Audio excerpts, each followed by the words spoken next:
If you have a line on the copies, all you have to do is go to User Tools, Maintenance, Auto Color Calibration, and you can start copier function, start, and start printing.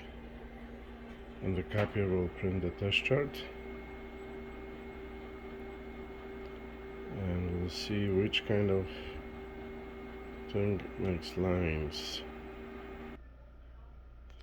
So now you can take the chart out and see if any of the colors has a line.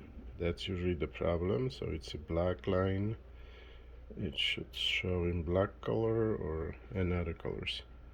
After that, to clean it, you can open the front door. There's a blue stick.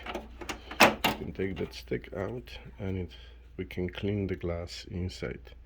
So this is K, this is black. So you move back and forth.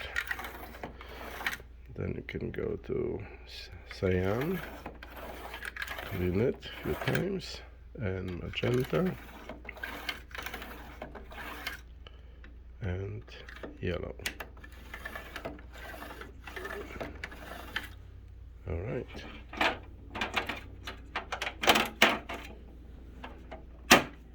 And put it back.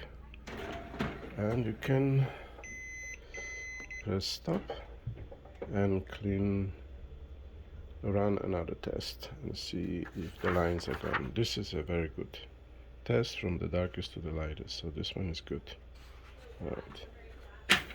Also, you might want to check this little glass because there's a dot on it from ink or something. It's gonna give you a line, so just clean this one with water. Okay.